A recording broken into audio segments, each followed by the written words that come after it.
día especial en mi vida, en el pizarrón había una nota que no estaba antes ahí, estaba impresa, prolijita. Y claro, yo intentaba leerla, la leo y decía lo siguiente. Desde el día de hoy, tenía la fecha, los alumnos deberán traer la documentación adulterada. Yo dije, está bien que sea escuela pública, pero adulterada me parece un montón. Claro, yo empecé a forzar mi vista y decía, no, la documentación adeudada. Buenísimo. A partir de ese momento, caí en cuentas que en mí se habían activado unos genes que yo veía en mi madre, que toda su vida usó anteojos. Y a partir de ese momento me empecé a dar cuenta que mi visión no estaba funcionando como debería ser, ¿no? Empecé a ver borroso, empezó un proceso re complicado, estaba en la parada del colectivo, frenaba camiones pensando que era el colectivo, a ese nivel. Empecé a pasar vergüenza, ¿no? Claro, y el diagnóstico cuando fui al oculista fue, tenés miopía, está re mal tu vista, tenés que empezar a usar anteojos. Dije, uy, qué bajón. Bueno, desde ese entonces yo siempre usé lentes de contacto.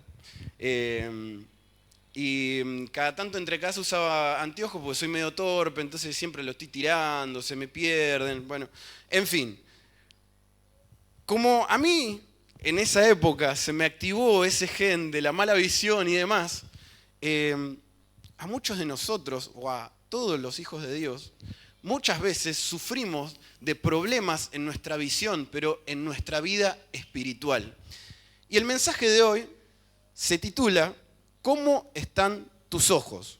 Y antes de arrancar con el pasaje bíblico, quiero decirles que yo le pedía, Señor, ¿vos querés que yo hable de esto? Y hoy a la mañana amanecí con el ojo todo hinchado. Dije, bueno, Señor, debe ser una señal. Me salió un orzuelo, no sé, ahí dicen que con un anillo, no sé si es real, pero bueno, no importa. No voy a entrar en esas cosas. Amanecí con el ojo así y dije, bueno, esto es una señal, hay que hablar de esto. Igual ya era medio tarde, o sea, ya estaba el mensaje preparado, pero bueno. Y vamos a identificar principios espirituales para poder evitar estos problemas en nuestra vida espiritual, estos problemas visuales en nuestra vida espiritual. Y el pasaje que hoy vamos a compartir es bastante conocido, pero vamos a indagar, vamos a meternos ahí adentro. Y el pasaje está en Números 21 del 4 al 9, ¿sí? Números 21 del 4 al 9, cuando lo encuentra lo puede ir buscando, si tiene su celular, si tiene su Biblia. Y cuando lo tienen me dicen amén, como dice el pastor. Y siempre salta uno como amén. Bueno, lo buscó uno solo. Bien, ¿ves? Ahí está. Ese hermano lo buscó. Y dice así, Números 21 del 4 al 9, si no, está acá. Y dice así, luego los israelitas viajaron desde el monte de Hor, tomando el camino que va hacia el Mar Rojo, para rodear la tierra de Edom. Pero el pueblo se impacientó con tanta hambre y comenzaron a hablar en contra de Dios y Moisés. ¿Cómo que nos sacaron de Egipto para morir aquí en el desierto? Se quejaban. Aquí no hay nada para comer ni agua para beber y detestamos este horrible maná. Entonces el Señor envió serpientes venenosas entre el pueblo y muchos fueron mordidos y murieron. Entonces el pueblo acudió a Moisés y clamó, hemos pecado al hablar en contra del Señor y contra ti. Ruega al Señor que quite las serpientes. Así que Moisés oró por el pueblo y el Señor les dijo, haz una serpiente venenosa y átala a un poste. Todos los que sean mordidos vivirán si tan solo miran la serpiente. Entonces Moisés hizo una serpiente de bronce y la ató a un poste. Todos los que eran mordidos por una serpiente miraban a la serpiente de bronce y se curaban. Fuertísimo. Pero siempre leí este pasaje y nunca lo contextualicé. Este pasaje se encuentra casi al final de los 40, es el último tramo de los 40 años que pasó Israel en el desierto. Es el último tramo. O sea, la población de Israel ya estaba un poco impaciente, ¿no? La gente estaba un poco impaciente por cualquier cosita, se exasperaban, por eso Moisés siempre hablaba con Dios y Dios le daba paciencia, sabiduría, y estaba Dios renegando con 4 millones de israelitas dando vuelta de acá para allá. Bueno, cuestión que si volvemos un poco para atrás, en Números 20:14, vemos que Israel debía atravesar la tierra de Edom, que para los que no saben, la tierra de Edom, el pueblo de Edom, era la descendencia de Esaú. ¿Se acuerdan? Esaú, Jacob, la pica entre hermanos, este me robó la primogenitura. Bueno, cuestión que ahí las cosas no quedaron muy resueltas, quedaron ahí como medio una pica, medio, no estaba tan bien las cosas entre los hermanitos. Entonces, ese conflicto escaló históricamente. Israel y Edom eran parientes, pero no había muy buena onda. Entonces, Israel, mientras iba camino a la tierra prometida, tenía que pasar por Edom. ¿Qué pasa? Cuando el rey de Edom se enteró que los israelitas querían pasar, porque Moisés mandó emisarios para decirle, che, vamos a pasar por acá, no vamos a molestar, paréntesis grande, Israel tenía prohibido pelear, tener guerras con Edom, porque era su familia, Dios le había prohibido tener guerra. Entonces ellos decían, nosotros pasamos, no molestamos a nadie, vamos por el medio, el camino real, atravesamos la ciudad y nos vamos. Pero el rey de Edom, como había pica, le dijo, no, por el medio no, por acá no pueden pasar. Entonces el pueblo de Israel tuvo que bordear la ciudad. O sea, imagínense que el pueblo de Israel iba con la mentalidad de un camino rápido y de repente se tuvo que desviar, tuvo que hacer un camino más largo. Ya la paciencia ahí como, bueno, está bien, vamos, qué sé yo. Pero tras esto, el rey de los cananeos, cuando se entera que están pasando ahí por unos caminos que le pertenecían, le dice, che, el pueblo de Israel están por acá, le llega el chisme al rey y le dice, bueno, vamos a atacarlos. Y el rey de los cananeos los atacan y se llevan prisioneros a israelitas. Ya es como, bueno, esperá, señor, basta. Pero vamos a leer esta historia. Números 21 del 1 al 3 dice, el rey cananeo de Arad, que vivía en el Negev, se enteró que los israelitas avanzaban por la ruta de Atarim. Entonces atacó a Israel y tomó prisioneros a algunos de ellos. Entonces el pueblo de Israel hizo este voto al Señor. Si entregas a esta gente en nuestras manos, destruiremos por completo sus ciudades. El Señor escuchó la petición de los israelitas y les entregó a los cananeos los israelitas. Los destruyeron por completo juntos con sus ciudades y el lugar pasó a llamarse Horma. Reflexión. A pesar de todas las dificultades que estaba pasando Israel, el Señor les había dado una victoria. A pesar de todo eso. Y esto nos recuerda que a pesar de los momentos difíciles que enfrentemos cada uno de nosotros, es vital que estemos en el camino de Dios porque Él nos respalda. Y si el camino está difícil, pero Él está con nosotros, Él prometió acompañarnos. Eso es un principio, pero esto nos lleva al primer punto de esta mañana, este primer principio espiritual, para evitar la malaria en nuestros ojos, ¿no? Los hijos de Dios no colocamos la mirada en los caminos de Dios porque sean los más cómodos, sino porque confiamos en su sabiduría y en su propósito para nuestra vida. Aunque el camino puede ser difícil, y lo va a ser, Él nos guía hacia lo mejor y más glorioso. Como dice en Romanos 8:18, nuestro amigo Pablo, así que tengo por cierto que el sufrimiento de este tiempo presente no se puede comparar con la gloria venidera que en nosotros se ha de revelar. Los israelitas iban camino a la tierra prometida. Ellos tenían una promesa. Iban hacia ahí. Y el camino no iba a ser el más cómodo. Dios tiene una promesa para cada uno de nosotros. Y todos nosotros apuntamos hacia llegar a la meta. ¿Amén? ¿Cuántos están conmigo en esto? ¿Cuántos apuntan a llegar a la meta? No seamos de los que tiran la toalla antes, por favor. Pero ya vamos a llegar ahí. Sus planes, los planes de Dios, los planes que Dios tiene para tu vida son perfectos. Pero yo veía algo muy claro acá en los israelitas. Ellos se olvidaban fácilmente del poder de Dios y del Dios que los acompañaba. Miren, ellos vieron cómo un mar se abría a la mitad y ellos pasaron por el medio. Ellos veían cómo de noche había una columna de fuego en el medio del desierto para protegerlos. Ellos en el día, en el medio del desierto, caminaban y había una nube que les tapaba el sol. Ellos veían todo eso. Vieron cómo los liberó de una nación que los tenía esclavizados durante muchos años. Y sin embargo, se olvidaban fácilmente.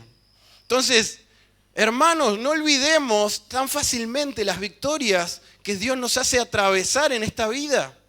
Muchas veces Dios nos libera de una enfermedad, muchas veces Dios nos saca de alguna adicción y queda como en eso, ¿no?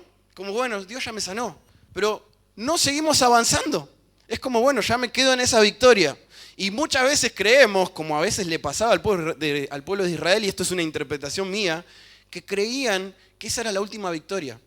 Bueno, le ganamos a los cananeos, listo, bueno, esta debe ser la última.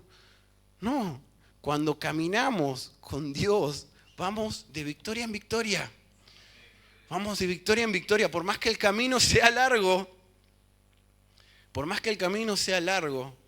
Dios nos va a acompañar, por más que el camino sea complicado, Dios nos da la fuerza para sobrellevarlo, pero eso no significa que el camino va a ser fácil. Dios no nos prometió que va a ser el camino fácil. De hecho, si leemos la Biblia, nos advirtió que todo lo contrario, pero que Él nos iba a dar la fortaleza para sobrellevarlo. No tenemos que perder de vista esto, porque yo creo que el pueblo de Israel pecaba en esto. Ellos querían la comodidad del hombre. El hombre, por su naturaleza, busca la comodidad. Una vuelta escuché a un profesor de oratoria que decía, el hombre busca la comodidad. De hecho, estar acá hablando con ustedes provoca una incomodidad en mí, provoca que uno prepare un mensaje, se ponga a escribir, que se ponga a investigar. Es una incomodidad, porque si fuera por el hombre, uno estaría mirando Netflix todo el día, ¿no? Ahí como, bueno, llego a casa, tengo el silloncito, mirando una serie. ¿Qué podemos ver hoy, querida? Bueno, vamos a ver esta serie que dura 458 capítulos, pero la vemos sin problema, ¿no? Porque estamos en reposo, ¿no? Entonces el profesor de oratoria decía que vos fijate que un hombre, cuando está parado, si tiene una pared cerca, hace esto, se apoya. Y si puede poner la pierna así, apoya la pierna, ¿no? Porque el hombre busca estar en reposo, ¿no? Pero ¿qué pasa? Volviendo a esto del pueblo de Israel y a nosotros, porque la historia del pueblo de Israel es nuestra historia, hermanos. A veces cuando leemos la historia de Israel en el desierto y demás, el pueblo de Israel, ¿no? Y somos re crueles con el pueblo de Israel. El pueblo de Israel acá lees 2 capítulos y pasó 400 cosas en 5 minutos. Y vos decís, pará, ¿es verdad? Sí, es verdad. Y por mucho menos nosotros a veces negamos a Dios. Por muchísimo menos. Pero quiero volver a este concepto de las victorias. Las victorias pasadas no van a ser las últimas. Las victorias pasadas no van a ser las últimas. Siempre hay una victoria preparada para vos de parte de Dios. Adelante, hasta el día que nos vayamos. Es así. Entonces, Dios no terminó con vos. Esto me gusta decirlo siempre. Dios no terminó con vos. Dios no terminó con vos. No terminó el día que lo conociste, no terminó esa noche que oraste por alguien y se curó, no terminó esa noche que compartiste el mensaje con un amigo que estaba mal y esa persona se convirtió al Señor. No terminó ahí. El Señor tiene más para tu vida. Y esto me lleva a lo siguiente. El pueblo de Israel comenzó a quejarse contra Dios y contra Moisés. Y cuando uno lee con atención, se nota algo muy importante. Dice Números 21:5. Comenzaron a hablar contra Dios y Moisés. ¿Por qué nos sacaron de Egipto para morir aquí en el desierto? Se quejaban. Aquí no hay nada para comer ni agua para beber. Y acá lo subrayé. Y detestamos este horrible maná. Lo voy a repetir. Y detestamos este horrible maná. Yo cuando leía esto me dio bronca. Y después, bueno, el Señor te muestra, ¿no? Situaciones de tu vida que vos tenés la misma actitud que Israel. El pueblo de Israel, todos los días, en el medio de la nada, tenía para comer. Y era ese horrible maná que ellos detestaban, porque claro, estuvieron comiendo eso mucho tiempo. Y cuando leía esto, me daba cuenta que en el pueblo de Israel había cositas en su corazón, en la gente, que había guardado, las tenía ahí guardaditas. ¿Nunca les pasó estar hablando con alguien que está enojado con ustedes y de repente les empieza a reflejar en la cara cosas que vos hiciste en el 1930, ¿no? Y el chabón tenía, y la persona tenía ahí una lista de, mira, vos en 1949 me dijiste tal cosa y estuvo mal. Y después, en el 2000, vos reforzaste esa idea de esa persona que me tiene bronca. Y después, en el 2009, y saca toda una lista de cosas que vos hiciste que estuvieron mal, porque uno es humano y se puede equivocar. Y es como que hay un rencor ahí de, che, ¿y cuándo ibas a soltar todo esto? ¿Cuándo iba a ser el momento que me ibas a encarar y me ibas a decir, che, esta situación no estuvo buena? Porque a veces son pequeñeces, ¿no? Pero se empiezan a acumular, y el pueblo de Israel empezó a hacer esto, empezó a guardarse cositas, ¿no? Adentro. Y empezó a guardar de cositas y vieron que por lo general cuando estás enojado y te guardaste tanto, cuando saltás, tirás cualquiera, tirás algo que pasó hace medio siglo, ¿viste? No, y vos me mentiste en el 2000. Y la otra persona te dice, pará, lo único que te dije es que no quiero comer esto, o sea, que quería comer otra cosa. Como que vos decís, ¿qué te pasó en la cabeza? Y yo cuando leí, y detestábamos este horrible maná, leía eso como, pará, ¿el maná era un problema? ¡Wow! ¿Era un problema que tengas comida todos los días a pesar de que estés en el medio del desierto? ¡Qué problema!, ¿no? Y esto nos indica, hermanos, que tenemos que cuidarnos del rencor y que tenemos que cuidar nuestro corazón y las cosas que guardamos en él. Y yo les voy a contar una historia personal, y acá viene la parte dura. El rencor me gusta verlo como lo que les voy a contar. A mí hace unos años, 8 o 9 años atrás, un poquito más, yo me entrenaba en el gimnasio y empecé a tener calambres de un lado de la pierna. Era raro. Empecé a tener calambres, me empezaba a molestar mucho una pierna y demás. Y yo tocándome, encontré una pelotita, que era así. Era así chiquita. Así chiquita. Bien chiquita era la pelotita. Me acuerdo bien. Yo decía, me habré lesionado en el gimnasio, habrá sido una lesión, pero lo dejé ahí y no le di importancia. Cuestión que al pasar los años, esa pelota empezó a crecer y yo empecé a notar que empezó a crecer porque empecé a no poder mover el dedo gordo del pie. No lo podía mover. Al tiempo empecé a perder sensibilidad en una parte de las piernas, en la planta del pie y demás, hasta hace, ¿cuánto será?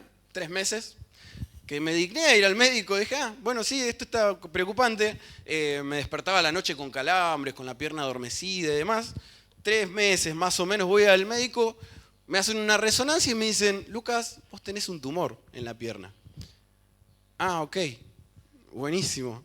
Yo lo tengo hace un montón, sí, porque al parecer tiene forma de ser uno de estos tumores que salen en unos nervios que crecen.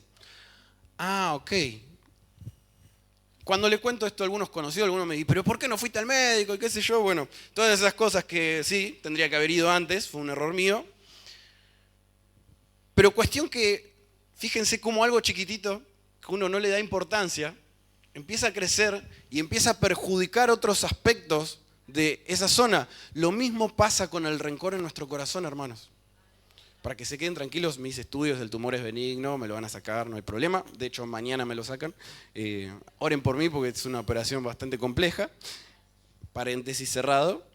Pero es importante que prestemos atención a esto, hermanos. No guardemos nada en nuestro corazón en contra de Dios. Dios no tiene problema en que le digas, Señor, ¿por qué estoy pasando por esto? Señor, esto me da mucha bronca. ¿Por qué? ¿Por qué estoy pasando por esto? Dios no se indigna por tus preguntas, por tus cuestionamientos. Él quiere darle respuesta a cada uno de ellos. A veces va a llevar tiempo. Pero en Marcos 7:21 dice, pues de adentro del corazón de la persona salen los malos pensamientos, la inmoralidad sexual, el robo, el asesinato, el adulterio, la avaricia, la perversidad, el engaño, los deseos sensuales, la envidia, las calumnias, el orgullo, sigue, y la necedad. Todas esas vilezas provienen de adentro. Esas son las que contaminan. Si bien acá no habla del resentimiento, el resentimiento está muy, muy vinculado con un montón de sentimientos y actitudes que están acá descriptas. Y cuando hay resentimiento en nuestro corazón, nuestra visión se ve se ve afectada porque dejamos de ver los milagros de Dios diarios en nuestra vida. Y esto me lleva al segundo punto. Tener una mirada de agradecimiento y fe nos permite ver la fidelidad de Dios y mantenernos enfocados en su bondad, aún en medio de las dificultades. Saben que el pueblo de Israel detestaba ese horrible maná, pero era una provisión diaria, puntual, de Dios en medio del desierto. Y muchas veces nosotros somos iguales. Detestamos ese horrible trabajo cuando nos olvidamos que hace un par de fechas estábamos sin trabajo y sin poder llegar a fin de mes. Detestamos ese horrible jefe que tenemos y nos olvidamos que hace un par de días nos dijo, che, te voy a dar un aumento. Somos cortoplacistas muchas veces. Y a mí me ha pasado muchas veces de toparme con esto, ¿no? Detectamos malas actitudes de algunos de nuestras amistades, pero sin embargo nos olvidamos que muchas veces prestaron su oído cuando no teníamos con quién hablar. Somos cortoplacistas y tenemos que esforzarnos por tener una mirada de agradecimiento. En Marcos 6:22 dice lo siguiente: tus ojos son una lámpara que ilumina tu cuerpo. Cuando tu ojo es bueno, todo tu cuerpo está lleno de luz. Pero cuando tu ojo es malo, tu cuerpo está lleno de oscuridad. ¿Y saben qué, hermanos? Nuestra perspectiva, nuestra forma de mirar determina nuestra vida espiritual. Nuestra vida en general, pero nuestra vida espiritual. Nuestra forma de mirar va a determinar cómo va a ser nuestra vida espiritual. Si nuestro ojo está enfocado en las bendiciones que Dios nos da, en las cosas pequeñas que son muy grandes, vamos a vivir con una mirada de agradecimiento. Vamos a vivir llenos de luz y de gratitud. Vamos a vivir distintos, hermanos. No tenemos que perder de vista esto, que la bondad de Dios nos está acompañando, a pesar de que no nos merecemos nada de todo eso. Su bondad y su misericordia nos acompañan todos los días.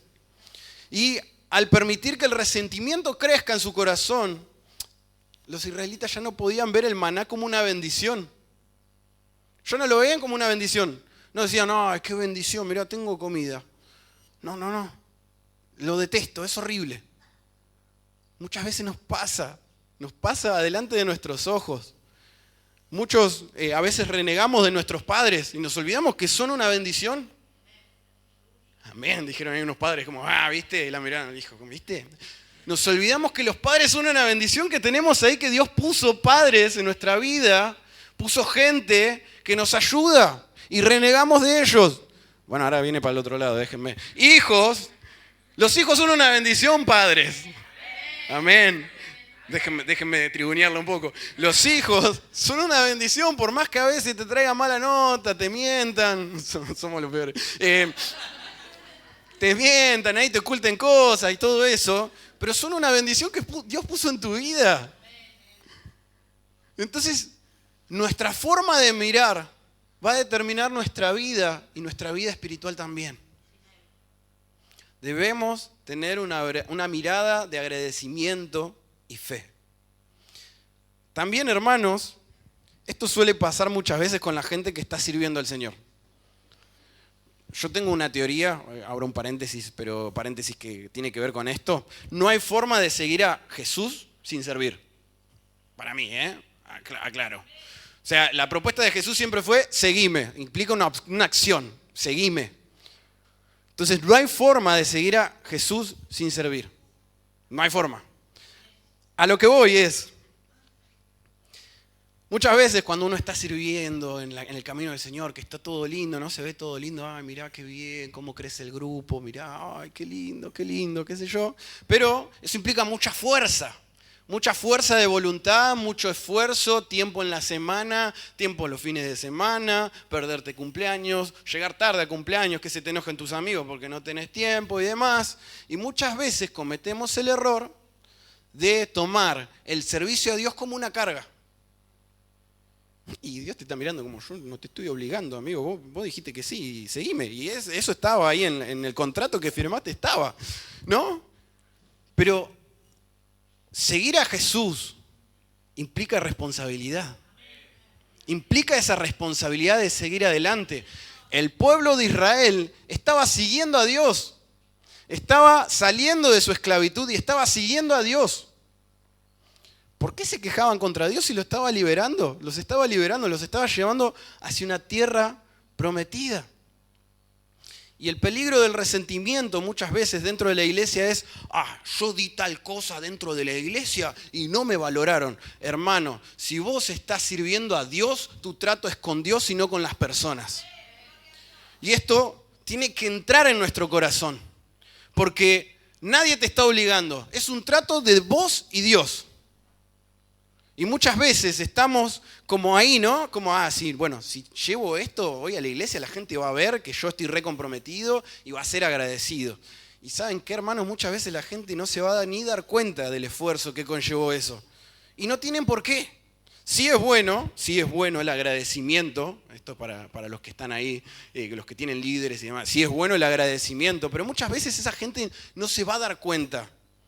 Entonces uno tiene que estar en paz porque su trato es con Dios. En Gálatas 6:9 dice, no nos cansemos de hacer el bien porque a su debido tiempo cosecharemos si no nos damos por vencidos. No nos demos por vencidos, hermanos. No nos demos por vencidos. Hay que seguir adelante. Yo te animo a que tu respuesta sea Jesús, porque hoy Jesús te está diciendo, seguime. Y si ya te lo dijo, esto es un refresh, un recuerdo. Seguime, activá. Tenemos que activar, hermanos. Tenemos que seguir adelante. Y para terminar, y este punto me parece muy interesante, y aplica con lo que acabamos de hablar. Y comenzaron a hablar contra Dios y Moisés. Mi pregunta, ¿no? Mi pregunta acá, ¿por qué la ligaba a Moisés? ¿Por qué se le agarraron con Moisés, no? Está bien, yo entiendo que era el referente de Israel, ¿no? Pero ¿el pueblo de Israel se olvidó que su trato era con Dios y no con Moisés? ¿Puede ser esto? ¿Puede ser así? Muchas veces en nuestra vida, no, la culpa es del pastor. No, la culpa es de mi líder. No, mi líder. No, la culpa es de él. Por eso esto lo escuché de una persona. No, yo estoy en el mundo porque mi líder cayó en pecado. ¿Cómo? No, yo estoy en el mundo porque eran un desastre en la iglesia. Mi líder, no sabe, le fue infiel a la esposa y yo por eso me fui al mundo. Dale, ¿en serio? Mis hermanos, yo nunca voy a justificar a una persona que se fue al mundo porque la iglesia... Yo puedo entender que haya personas que tengan errores, que tengan pecado y demás, y eso sí, pero nunca vamos a justificar que nos quisimos ir al mundo. Vos estás en el mundo porque quisiste, hermano. Probaste y te gustó y fuiste para allá, ¿no? Pero no le eches la culpa a otro. Es así. Al mirar a Moisés en lugar de a Dios, el pueblo perdió de vista que fue Él, que fue Dios quien los liberó de la esclavitud de Egipto y tenía un plan para su pueblo. Y esto nos recuerda, hermanos, que en lugar de centrarnos en las personas, tenemos que centrarnos en Jesús. Tenemos que centrarnos en Dios, quien es la fuente de nuestra vida y nuestra esperanza. Esta historia se encuentra en el Antiguo Testamento, ¿no? Nosotros tenemos una ventaja respecto al pueblo de Israel.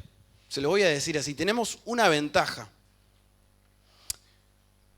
Porque en nuestros tiempos, nosotros ya pasamos la gran promesa de Dios, que es Jesús hecho hombre y muriendo por nuestros pecados y dándonos vida eterna y salvándonos. Ya pasó eso. De hecho, Jesús ya lo hizo. Él va a regresar, como me encantó que hoy que cantamos. Él va a regresar. Él va a regresar. Pero la gran promesa fue, yo voy a morir por vos. y vos vas a ser salvo por mi sacrificio. Hermosa promesa que nos da vida eterna. Hermosa promesa. Y esta serpiente que Moisés creó representaba a Jesús, porque en ese entonces todavía Jesús no había venido a la tierra. Y en Juan 3:14 se nos revela esto: y así como Moisés levantó la serpiente en el desierto, también es necesario que se eleve el Hijo del Hombre para que todo el que crea en él tenga vida eterna. Jesús ya vino. Jesús ya vino. Jesús te está llamando. Jesús te está diciendo, seguime. Quiero que se emocionen, no, mentira. Jesús te está diciendo, seguime.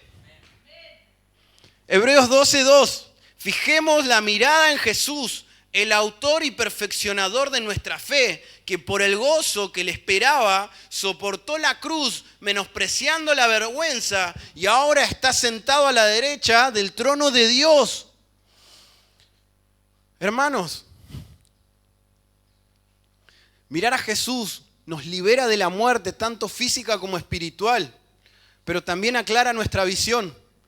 Porque así como Moisés levantó una serpiente para que el que había sido picado por la serpiente, hagamos el paralelismo, para aquel que está perdido en este mundo, para aquel que tiene rencor en su corazón, para aquel que está destruido, para aquel que no conoce a Dios, mire a Jesús y sea salvo. Y que Jesús sane su corazón y que aclare su mirada. Así como Moisés, como Dios a través de Moisés trajo vida a través de esa serpiente, Jesús hoy es el que te da la vida. Jesús hoy es el que esclarece tu mirada.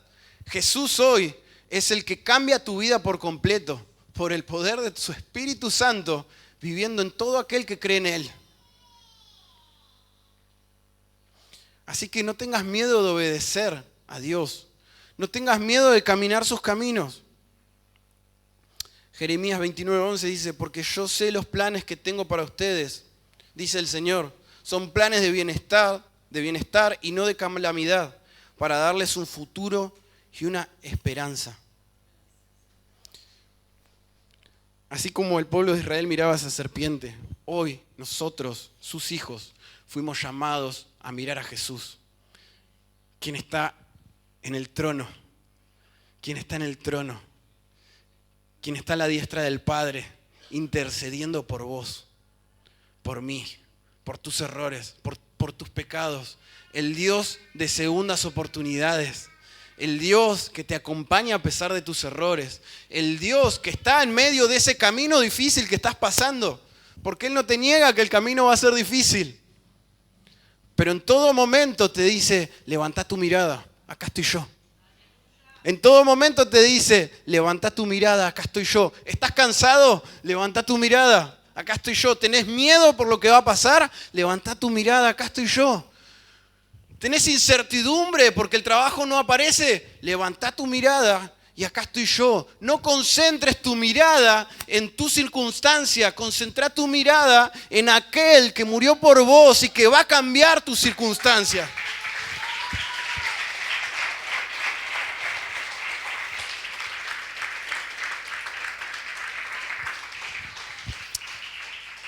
Y yo sé que muchas veces parece que no tiene sentido. Pero ¿sabes qué? Cuando Noé, estoy mal, chicos. Cuando Noé creó un arca en el medio de un lugar totalmente donde no había llovido nunca, parecía ridículo.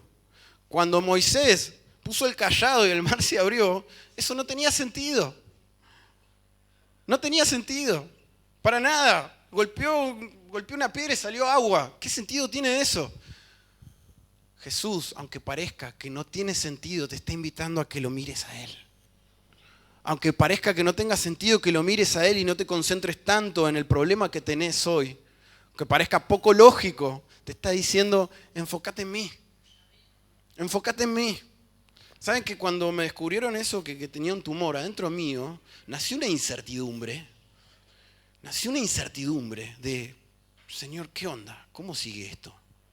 Y provocó en mi cabeza un montón de cuestionantes, pero lo veía a Jesús diciéndome, Lucas, mírame a mí. Mírame a mí. Para los que no saben mi testimonio, yo cuando era bebé tenía desnutrición crónica. La historia es que un pastor oró por mí y me curé. Esa es la explicación que hay. Y yo decía, Señor, si vos me curaste en ese entonces, me curaste. Yo sé que lo podés volver a hacer. Yo sé que vos podés, de un chasquido, el tumor va a desaparecer. Ahora, ¿qué pasa si el tumor no desaparece? Jesús, ¿qué ya no es bueno? Jesús sigue siendo el rey de todo. A pesar de que mi circunstancia parezca seguir igual, cuando uno tiene su mirada enfocada en Jesús, ya no importa tanto esto. No importa. No importa tanto. Porque Él está conmigo, Él me está acompañando. Por más que sea difícil, por más que la recuperación va a llevar días, por más que va a ser doloroso, Jesús va a estar acompañando. Jesús no se olvidó de vos. No es que dijo, bueno, encárgate de esto, después vuelvo cuando estés bien. No, Él va a acompañarte como hacía con el pueblo de Israel en el medio del desierto. Él estaba como columna de fuego. Él estaba como esa nube. Él estaba trayendo maná y cuando después se quejaron del maná les mandó carne y después no le gustaba la carne. Nosotros siempre estamos disconformes, ¿no? Pero el Señor siempre está ahí proveyendo, siempre está ahí acompañando, siempre está ahí bendiciendo. Por más que no sea de la forma que uno espera, pero Él sigue estando ahí. Y hay que comprender y hay que aprender a caminar en medio de la incertidumbre, pero con la certidumbre de que el que creó todo, el que me ama, el que no me abandona, camina conmigo. ¿Cuántos lo creen? Entonces, dale un aplauso al Señor.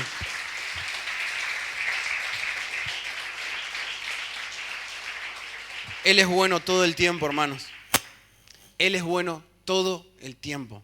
Hay un versículo hermoso que dice, aunque seamos infieles, Él sigue siendo fiel porque Él no se contradice. Él sigue siendo fiel.